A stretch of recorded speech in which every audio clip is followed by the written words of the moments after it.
Não é que o Magnum realmente foi confirmada a segunda temporada ainda no mesmo ano de lançamento, poucos meses de distância, enquanto outras séries como Cavaleiro da Lua, Miss Marvel ou até a Gavião Arqueira continuam na geladeira. Mas do meu ponto de vista, isso já era até bastante previsível e eu vou dar um motivo bem claro para isso, que às vezes vai abrir a sua mente caso você esteja na dúvida, porque definitivamente o motivo não é qualidade, o motivo não é sucesso, não é repercussão. A questão tem muito mais camadas em relação a isso.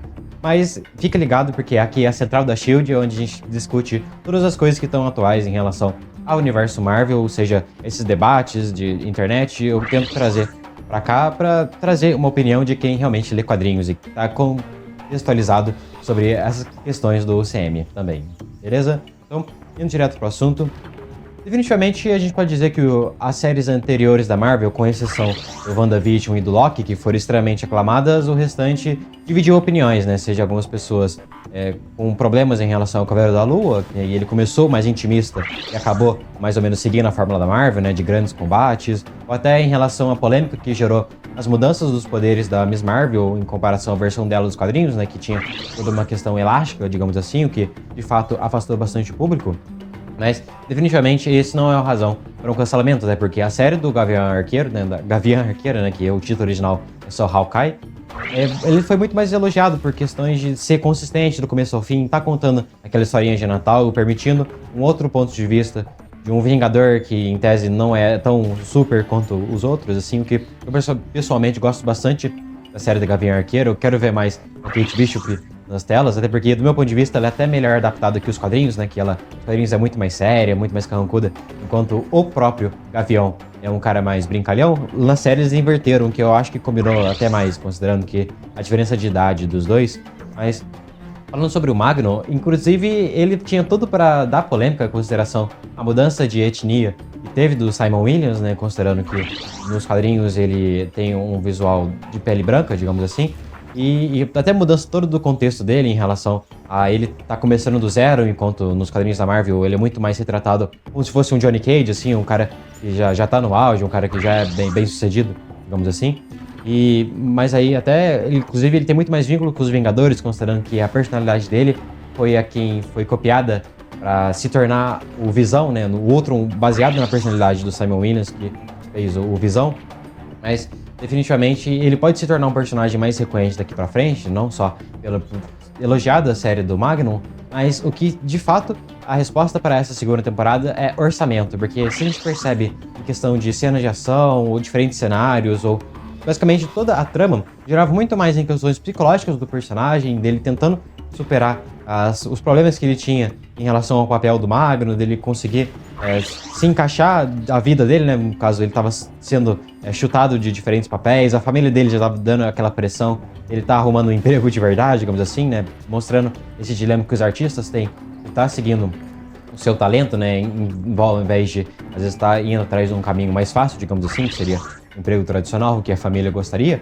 E justamente por conta disso, a série tem muito pouco uso de poderes, né? No máximo aquelas explosões que ele dava pontualmente, que trincavam uma parede ou outra, mas nada espetacular como teria, no caso, de custos para se fazer a série do Cavaleiro da Lua, considerando, seja, os 3 trajes que ele tinha, que tem toda a cena de transformação das faixas de múmia, como também a própria aparição do Khonshu, sendo um modelo 3D, ou da outra deusa hipopótamo.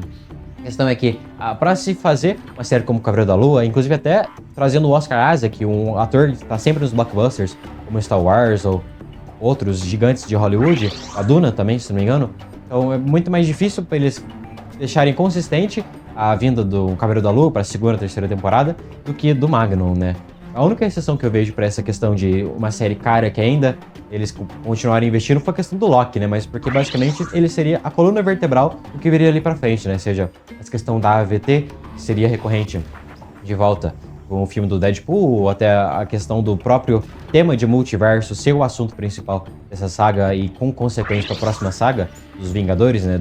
Esse filme do Doutor Destino, Batalha das Guerras Secretas, definitivamente valia a pena eles investirem no Loki, não só pelo sucesso, mas como vantagem de longo prazo que ele iria construir, digamos, a ponte para o que viria tudo depois. Mas em relação tanto pro Cavaleiro da Lua quanto da Miss Marvel, outras séries com uso maiores de poderes, definitivamente não era um investimento que valia a pena, já que de fato eles só fizeram participações muito pontuais na terceira temporada do What If, assim, basicamente como se fosse uma série B dos Vingadores, né, considerando que, apesar de serem caros, eles ainda são mais baratos do que o grande escalão original do Chris Hemsworth, o Robert Downey Jr., ou Chris Evans, por exemplo, e aí sim são os atores mais caros de se estar fazendo adaptações, mas definitivamente, agora o Magnum, sendo esse sucesso, com poucos cenários, mais ou menos acontecendo ou dentro do estúdio, dentro da casa, no caso do apartamento do próprio Simon Williams, assim, com poucos atores interagindo, especialmente desse grande escalão, digamos assim, né, considerando que o máximo que a gente tem ali, ó, o Mandarim, sendo um personagem recorrente, né, que eu até fiz um vídeo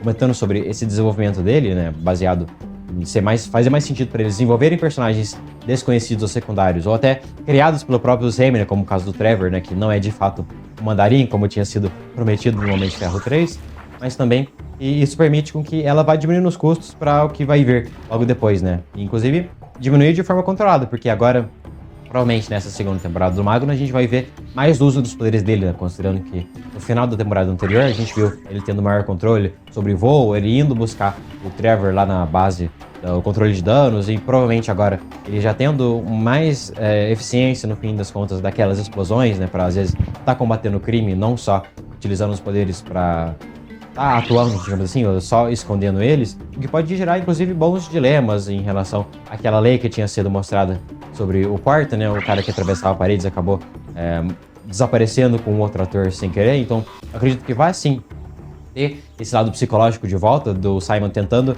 se encontrar com o ator agora que ele atingiu o blockbuster máximo, atingiu um sucesso, de que se ele vai ainda ter interesse em estar mantendo essa questão, que em tese foi sempre o sonho dele, ou se vai ter algum problema em relação aos poderes dele serem revelados, né? Porque vai ser muito difícil agora ele disfarçar esse conjunto de atitudes que ele tomou por conta dele ter resgatado o Trevor da prisão do controle de danos, então definitivamente isso vai ter consequências. E quem sabe a gente não permite ele use um pouquinho mais de cena de ação, né? De ele trocando algumas porradas, digamos assim, além do que foi simplesmente aquela galera no beco que foi mostrada na primeira temporada, simplesmente batendo nos capangas não tem graça, né?